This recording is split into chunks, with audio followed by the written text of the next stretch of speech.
Muchas gracias, buenos días. ¿Qué tal? A los que están también conectados en el Zoom y acaba de llegar alguien por acá. Muy buenos días. Que el Señor nos bendiga en esta mañana, les bendiga y nos bendiga en esta mañana. Vamos a orar para iniciar el tema de hoy día. Hoy nos toca hablar de Génesis, el capítulo 16, la historia en la cual Abraham y Sara deciden su propia forma de tener el hijo de la promesa. Vamos a orar. Te damos gracias, Padre, por esta mañana. Oramos, Señor, que tú te glorifiques en medio nuestro y que tu palabra expuesta haga su obra en nuestras vidas. Tú háblanos, Señor, abre nuestras mentes y nuestros corazones y bendícenos, Señor. Te lo pedimos en el nombre de Jesús. Amén. Bien, hermanos. ¿Qué tal? Buenos días ahí que acabas de llegar, Úrsula y hermanos del Zoom. Nuevamente que Dios les bendiga. Génesis capítulo 16. Abran sus Biblias en Génesis el capítulo 16. Dice así: Sarai, mujer de Abraham, no le daba hijos y ella tenía una sierva egipcia que se llamaba Agar. Dijo entonces Sarai a Abraham: ya ves que Jehová me ha hecho estéril. Te ruego pues que te llegues a mi sierva. Quizá tendré hijos de ella. Y atendió Abraham al ruego de Sarai. Y Sarai, mujer de Abraham, tomó a Agar, su sierva egipcia, al cabo de 10 años que había habitado Abraham en la tierra de Canaán, y la dio por mujer a Abraham, su marido. Y él se llevó a Agar, la cual concibió. Y cuando vio que había concebido, miraba con desprecio a su señor. Entonces Sarai dijo a Abraham: mi afrenta sea sobre ti. Yo te di mi sierva por mujer, y viéndose encinta, me mira con desprecio. Juzgue Jehová entre tú y yo. Y respondió Abraham a Sarai: he aquí, tu sierva está en tu mano. Haz con ella lo que bien te parezca. Y como Sarai la afligía, ella huyó de su presencia. Y la halló el ángel de Jehová junto a una fuente de agua en el desierto, junto a la fuente que está en el camino de Shur. Y le dijo: Agar, sierva de Sarai, ¿de dónde vienes tú y a dónde vas? Y ella respondió: huyo de delante de Sarai, mi señor. Y le dijo el ángel de Jehová: vuélvete a tu señora y ponte sumisa bajo su mano. Y le dijo también el ángel de Jehová: multiplicaré tanto tu descendencia que no podrá ser contada a causa de la multitud. Además le dijo el ángel de Jehová: he aquí que has concebido y darás a luz un hijo y llamarás su nombre Ismael, porque Jehová ha oído tu aflicción. Y él será hombre fiero, su mano será contra todos y la mano de todos contra él. Y delante de todos sus hermanos habitará. Entonces llamó el nombre de Jehová que con ella hablaba: tú eres Dios que ve. Porque dijo: ¿no he visto también aquí al que me ve? Por lo cual llamó al pozo pozo del viviente que me ve. He aquí está entre Cades y Beret. Y Agar dio a luz un hijo a Abraham. Y llamó a Abraham el nombre de su hijo que le dio a Agar, Ismael. Era Abraham de 86 años cuando Agar dio a luz a Ismael. El tema de hoy día se titula Los problemas de la incredulidad, pero en realidad yo quiero hablar en específico de uno que es el que hace que todos los problemas que causan la incredulidad y que causan no creer en Dios devienen. Y ese problema es justamente sacar a Dios de la fórmula. Eso es parte de la incredulidad, dejar de confiar en Dios para confiar en nuestros propios caminos. Ese es el principal de los problemas, porque todo lo demás se derrumba si Dios no está en la fórmula. Y de eso vamos a hablar hoy día. Y de hecho el tema de hoy día me hace recordar una conversación que yo tuve hace algunos años con un grupo de amigos en el cual uno de ellos no quería tener hijos y nos explicaba sus razones. Él tenía sus razones y estábamos nosotros en el colegio y nosotros le decíamos: pero si tener hijos es bonito, que es agradable, que es lindo, que etcétera, ¿no? Y de pronto íbamos viendo cómo su rostro se cambiaba a un rostro de ternura, un rostro de alegría, que sí, que debe ser bonito, y de pronto entra en razón y dice: no, no quiero tener hijos. Y claro, nos reímos y estábamos vacilándonos. Pero la cuestión es que en el tratar de convencerlo, él por ahí que cedía y que cedía y que cedía y entró en razón. Eso le pasó a Abraham. La diferencia es que él no entró en razón.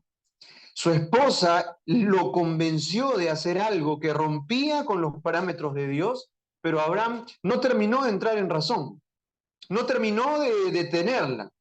Y entonces, frente a las presiones, frente a los convencimientos que siempre existen en el trabajo, en la familia, frente a las fórmulas que parecen lógicas, que parecen seguras, pero que quitan a Dios del medio y de la situación, a veces podemos, sin darnos cuenta, quitar a Dios del camino y construir nuestro propio camino en base a lo que consideramos es lógico, es seguro, es lo que todo el mundo hace.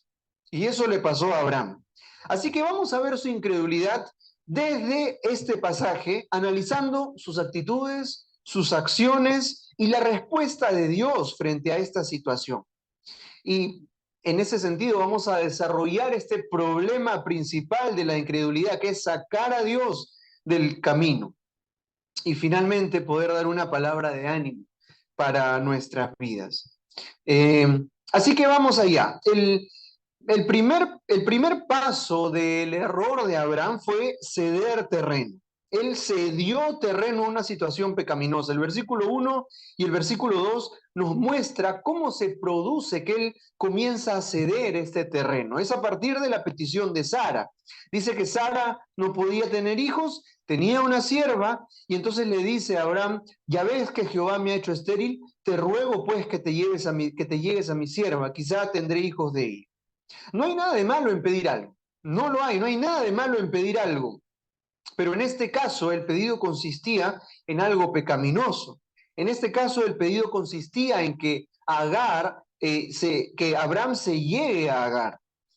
Entonces, no hay nada de malo en pedir algo, el problema es lo que se pide. Y acá Sara cometió un grave error al pedir tan desesperada petición de que su esposo se acostara con otra mujer.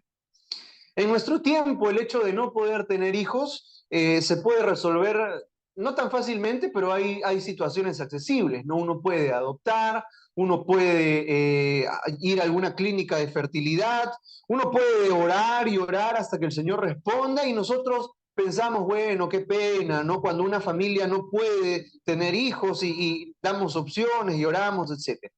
Pero en este tiempo la situación va más allá de la simple incapacidad física. En este tiempo la mujer que no podía tener hijos era considerada incluso hasta inútil. Su propósito en la tierra no se cumplía si es que ella no podía tener hijos. Y entonces ahí hay una presión de Sara sobre ella. Ella probablemente se sentía inútil, sin propósito en esta vida, pero no solo ello, hay otras presiones que también la abruman. Y es que había una promesa de por medio de que Abraham iba a tener un hijo. En el capítulo 15 hay un pacto que Dios hace con Abraham y le promete un hijo. Entonces no llegaba el hijo prometido, y mientras más tardaba, seguramente más inútil se sentía Sara. No son los únicos factores, hay un factor más para la presión que sentía Sara para tan desesperada petición, y era que Abraham era el líder del grupo. Y como líder del grupo, y su esposa no podía tener hijos, y haber una promesa de por medio, seguramente todos los ojos estaban puestos en Sara. Todos esperando, ¿y cuándo va a suceder que Sara va a tener hijos? ¿Y cuándo se va a cumplir la promesa de Dios? ¿Y qué es lo que va a pasar? Hay presiones en la vida y Sara vivió estas presiones. De tal manera que para resolver su situación, ella recurre a una costumbre de la época. Recurre a la costumbre en la cual si alguien tenía hijos con una esclava, esos hijos venían a formar parte también de la familia. Es lo que le dijo a Abraham: tal vez tenga yo hijos de ella. Era una costumbre antigua. Entonces la presión para Sara seguramente era mayor que para muchos de nosotros. Y ese es el panorama. Antes de entrar y decir, Sara, qué mal que estuvo, sí, estuvo mal, pero quisiera que entendamos la presión en la que se encontraba, porque es la misma presión que seguramente muchos de nosotros nos vamos a encontrar en el mundo, en la familia, con los amigos. Hay presiones de todo tipo. Y hay presiones, si bien a veces lógicas, a veces seguras, muchas de ellas nos llevan a sacar a Dios del medio. Y aquí en la petición de Sara, Dios no aparece. Ni en la petición de Sara, ni en la respuesta de Abraham. No hay Dios mencionado en esta petición. No hay nada de ello. Y entonces hay una solución, una medida desesperada. Se le permite a Abraham hacer esto y Abraham va cediendo. La palabra no registra una respuesta lo suficientemente relevante de parte de Abraham como para ponerla en la conversación. No hay algo relevante de parte de Abraham que el autor de Génesis haya dicho, ah, bueno, Abraham respondió así, vamos a ponerlo. No, Abraham no responde aquí. Lo único que hace Abraham es escuchar y es atender el pedido de Sara. Es lo único que hace. Y muy seguramente esto no se dio en una sola conversación. Muy seguramente Sara recurrentemente le venía diciendo a Abraham, Abraham, esta es la opción, este es el camino, y de a poco seguramente Abraham fue cediendo y cediendo y cediendo. Porque el hecho de que nosotros cedamos no sucede de la noche a la mañana, sucede de a pocos. Va cediendo terreno en nuestras mentes, va cediendo terreno en nuestras vidas, en nuestros hábitos, en nuestras acciones. Y eso fue lo que sucedió con Abraham. Entonces el problema no es pedir cosas, el problema es lo que se pide, pero más el problema viene cuando uno comienza a dar rienda suelta al pedido, comienza a darle vueltas, comienza a avanzar en él sin uno darse cuenta. Eso le pasó a Abraham. Fue cediendo la idea, pensando, seguro Sara tiene razón, Dios me ha prometido un hijo y no está sucediendo, Sara ya es mayor, esta es una costumbre de la época, etcétera, etcétera, etcétera. Que dicho sea de paso, el hecho que una costumbre de nuestra época, que a una actitud o una acción pecaminosa se vuelva legal, se vuelva formal, se vuelva aceptable, no le quita lo pecaminoso. Si un gobierno legaliza algo que está mal, no deja de estar mal. Y así también pasó aquí. El hecho que Sara le haya permitido hacer algo a Abraham no le quita lo pecaminoso. Así que Abraham accede. De a pocos llega la sesión que hace Abraham, llega a su punto máximo al acceder al pedido. Podemos darle un poco de crédito a Sara para esta situación, porque ella fue todo lo insistente que quiso ser. Ella primero utilizó argumentos aparentemente lógicos, apeló al hecho de que ella era estéril. Y entonces le dice, yo soy estéril, Jehová no me ha permitido tener hijos. Y luego recurre a una solución de la época. Ay, mira, Abraham, ahí está solución. Todo el mundo lo hace, ¿por qué nosotros no? Aquí está a la altura de nuestra mano. Y no solamente que utilizó argumentos aparentemente lógicos, sino que tomó de desesperación para intentar convencer. La última parte del versículo 2 dice, y atendió a Abraham al ruego de Sarai. Y la palabra ruego allí está relacionada a un alboroto, está relacionada a alzar la voz, a gritar. Es decir, es muy probable que este ruego, que este pedido se haya escuchado en las tiendas de alrededor. Otros siervos hayan escuchado este pedido porque habían gritos de por medio, había alboroto de por medio. Y muy seguramente no fue una vez, como lo dije hace un momento, seguramente fueron varias veces y recurrentemente al punto que Abraham accede. Cuando alguien con tantos argumentos, con tanta desesperación pide algo y lo hace de manera relativamente pública, a veces nos sentimos entre la espada y la pared, ¿no? Porque nos están presionando y hay un ruego y hay desesperación y la gente está escuchando y entonces no me queda nada más que hacer que decir, bueno, ya está bien. Así que Abraham se encontraba en una situación difícil, el panorama de Abraham era difícil. No era tan fácil como para juzgarlo directamente y decir, Abraham, qué mal que estuviste. No, hay que entenderlo un poco y entender que la situación es difícil. No es justificación porque lo que hizo estuvo mal. Aceptar, acceder estuvo mal, pero la situación era difícil. Y así hay situaciones difíciles en nuestras vidas. Así sucede. Así pasan los convencimientos, pasan de a pocos. Pasa con desesperación, pasa con apresuro, hasta el punto que accedemos. Y es cuando accedemos, cuando hemos sacado a Dios de la fórmula, cuando hemos sacado a Dios del camino y lo hemos reemplazado por nuestro propio camino, que las consecuencias vienen. Y naturalmente vinieron las consecuencias para el patriarca y para su familia. Vinieron las consecuencias en los versículos 5 y 6 se nos detalla. Concibe a Agar, mira con desprecio a su señora y Sara viene y le dice a Abraham, mi afrenta, mi vergüenza sea sobre ti, te echo la culpa a ti, te echo la culpa a ti porque mi sierva me mira con desprecio. Que Jehová juzgue entre nosotros.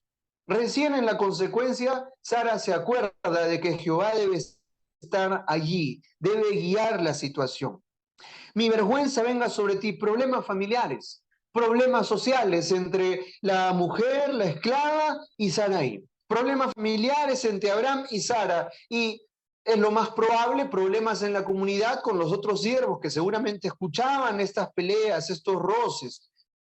Y la respuesta de Abraham no es mejor. La respuesta de Abraham es: he aquí tu sierva, está en tu mano, haz con ella lo que te parezca. En otras palabras, mira, no me importa. Tú ve lo que haces con tu sierva. Esto no me incumbe a mí, es tu decisión.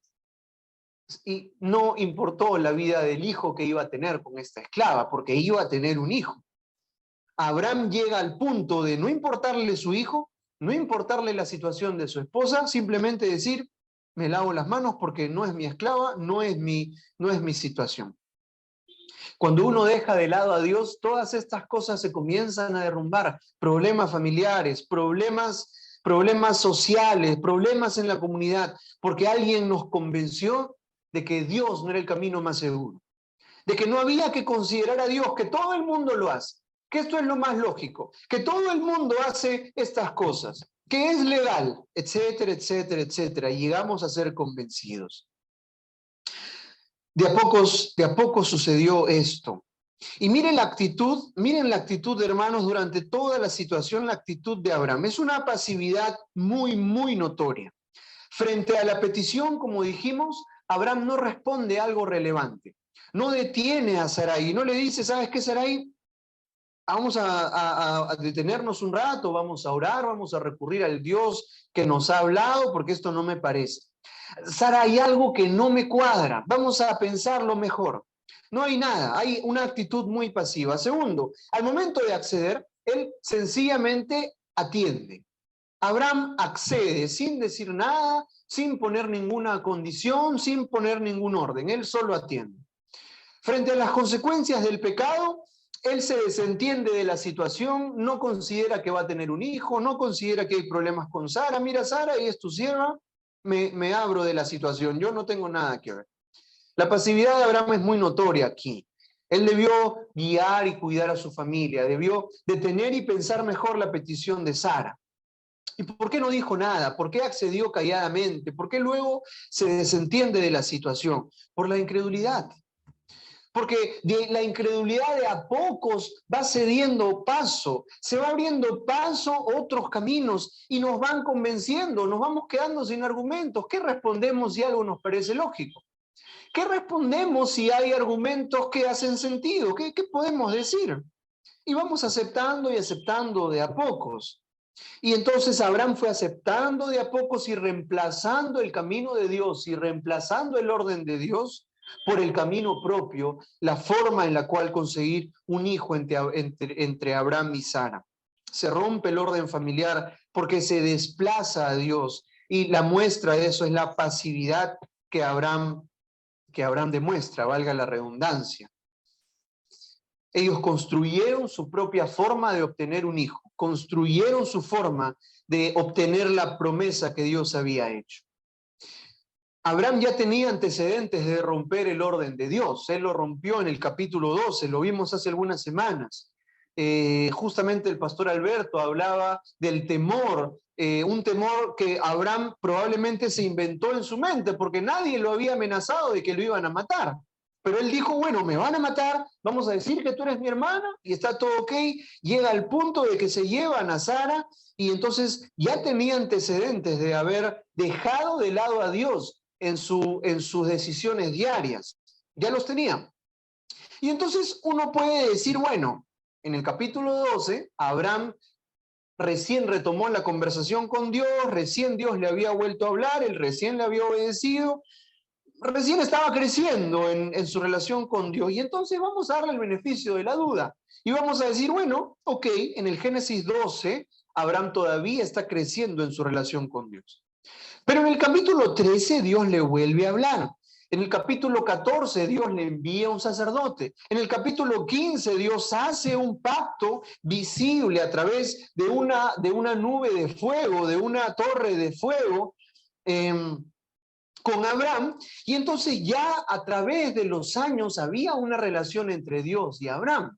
Ya la había. Para el capítulo 16, Abraham, uno pensaría, debe haber estado en confianza con Dios, en total comunión con Dios, dependiendo de Dios en todo, pero no fue así.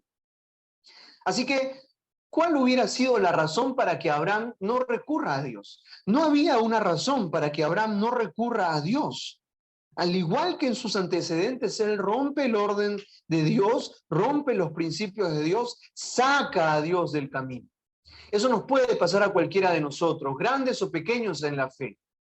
Que servimos al Señor activamente, que no lo servimos activamente, que flaqueamos o que no flaqueamos, que estamos firmes o no estamos firmes. A cualquiera de nosotros puede suceder que se nos ha convencido de tal manera que sacamos a Dios de la situación, que rompemos el orden de Dios y construimos nuestro propio camino. Y esa falta de fe fue la que debilitó a Abraham, de tal manera que Dios no tuvo lugar en esta decisión. Él debió mantenerse firme, incluso en medio de la dificultad, de las presiones, él debió mantenerse firme. Él debió depender de Dios en todo. En resumen, lo que sucedió con Abraham fue fabricar su propia versión de la promesa de Dios. Fabricar su propia versión convencido de que habrían otros caminos, otras opciones, incluso si no consideraran estas a Dios. Esto es lo que hacemos todos en realidad, hermanos, esto lo hacemos todos. Lo hicieron los judíos con Cristo Jesús. Los judíos construyeron su propia versión de Mesías, de tal manera que cuando llegó el verdadero Salvador, ellos dijeron, este Jesús no encaja con lo que nosotros pensamos. Y entonces las profecías de Dios dirigidas a ellos no tuvieron asidero en el corazón de los judíos, de los fariseos.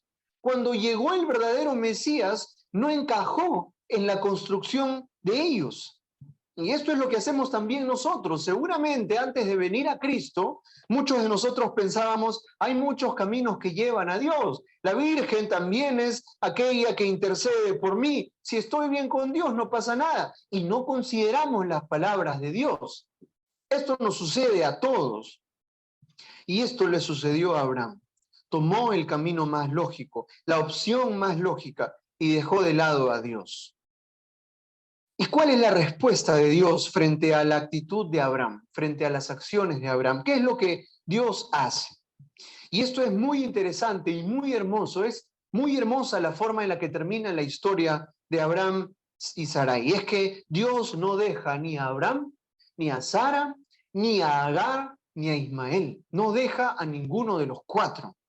Vamos a ver primero que no deja a Agar ni a su hijo. En el capítulo 7 al 14 se nos detalla la conversación que se da entre Dios y Agar.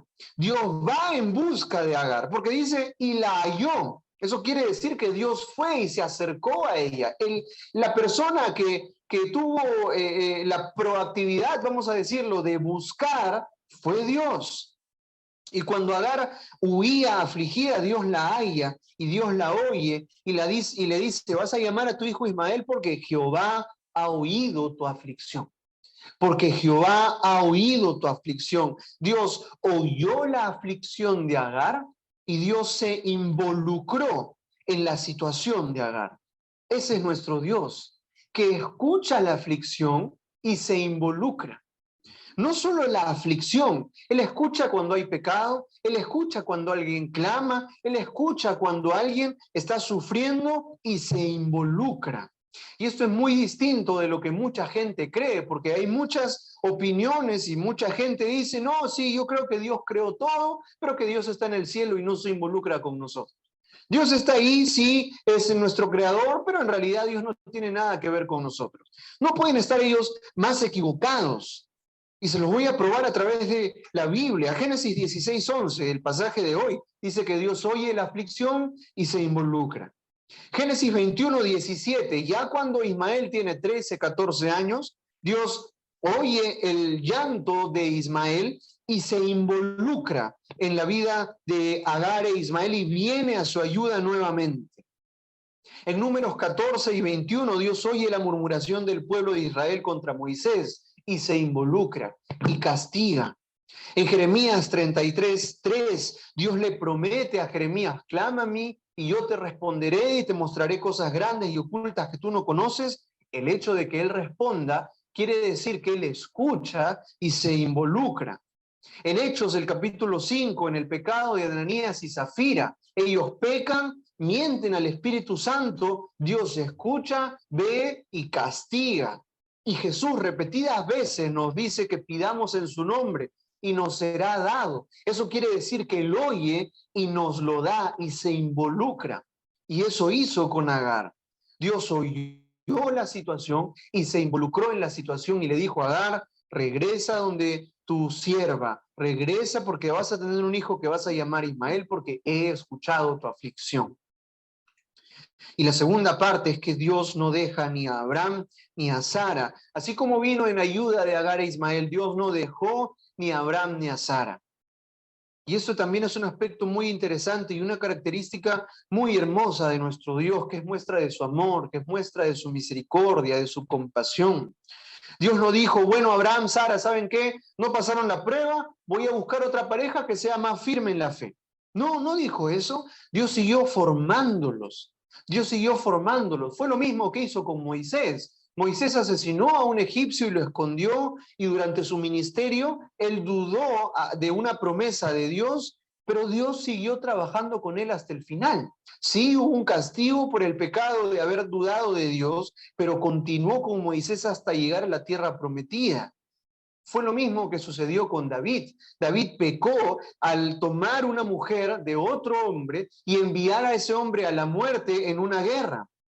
Pero Dios no lo desechó y queda registrado que David fue un hombre conforme al corazón de Dios. Lo mismo sucedió con Pedro, que lo negó 3 veces. Antes Jesús le había dicho: ¿sabes qué, Pedro? Tú me vas a negar. Y Pedro le dijo: no, yo no te voy a negar, yo voy a ir contigo hasta la muerte. Y lo negó. Pero el Señor no lo rechazó tampoco. Le mostró su misericordia, su perdón. Y es lo que enseña el apóstol Pablo en Filipenses 1:6, que Él terminará la obra que comenzó en nosotros. Así que la falta de fe o el hecho que seamos fáciles de convencer no cambian los planes del Señor. No lo toman por sorpresa. Sí, el pecado trae consecuencias negativas, pero no significa que Dios nos desecha, que Dios nos elimina. No significa ello. Significa que Dios nos va a seguir formando, nos va a restaurar y va a terminar la obra que comenzó en nosotros. Nos va a formar a la imagen de su Hijo. A Abraham y a Sara les llegó a dar el hijo que les prometió. Y si nosotros fallamos, Él va a continuar trabajando con nosotros así como lo hizo con ellos. Nosotros deberemos confesar nuestro pecado y obedecer su guía, dependiendo de Él en todo. Terminamos. ¿Cuál es la conclusión de todo esto? Y es que el principal problema de la incredulidad es que sacamos a Dios de la fórmula. Y es ahí cuando todo se derrumba. Por eso debemos confiar en Dios y llevar a Él toda decisión y depender de Él en toda situación. Porque si no, todo se va a derrumbar.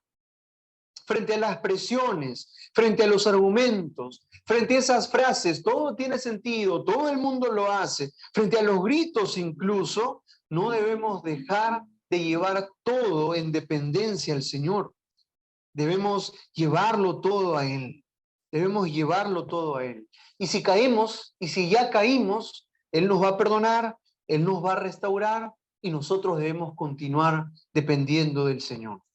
En todo este proceso debemos pedirle que aumente nuestra fe, que nos ayude a discernir cuando hayan argumentos, que nos ayuden a mantenernos firmes cuando vengan los problemas, las presiones, para poder depender de Él en todo. Así que, hermanos, ¿les falta fe? ¿Los están tratando de convencer de algo? ¿Hay presiones en la vida? Dejen toda decisión al Señor. Dependan de Él en todo. Si están a punto de romper el orden lógico por algo que parece, el orden de Dios, perdón, por algo que parece lógico, llévenlo a Dios antes que sea tarde. Incluso si ya lo llegaron a hacer, busquen al Señor, pídanle perdón y dependan de Él en todo.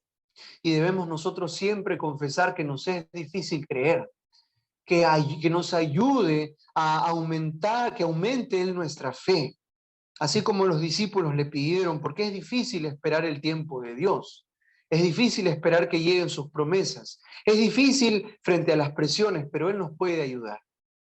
Así que vamos a orar para que Él nos ayude y sea Él de quien nosotros siempre dependamos. Oremos. Padre, oramos en esta tarde o mediodía, Señor, que tú nos ayudes a depender siempre en ti, a que frente a toda situación, frente a toda presión, nuestra dependencia, nuestra búsqueda de guía, nuestra búsqueda de consejo inicie siempre en ti. Ayúdanos a discernir, Señor, si es que nos están convenciendo, si es que las presiones están tomando mayor cabida cada vez en nuestras vidas, y si te estamos dejando de lado en la fórmula, Señor, líbranos de ello, por favor, y ayúdanos siempre a honrarte y a depender de ti en todo. Y si alguien aquí o en el Zoom quiere entregarle su vida al Señor por primera vez y decirle, Señor, quiero confiar en ti y entregarte mi vida porque yo quiero depender de ti, entrégale tu vida al Señor y dile, Señor, perdóname porque no creía en ti, pero hoy quiero depender de ti. Quiero seguir a Cristo, al Salvador. Quiero depender de ti en toda situación. Padre, tú conoces el corazón de aquellos que están orando así. Conoces tú nuestros corazones, Señor. Ayúdanos a mantenernos firmes, siempre dependiendo de ti en toda decisión, te lo rogamos. Y lo hacemos en el nombre de Jesús. Amén.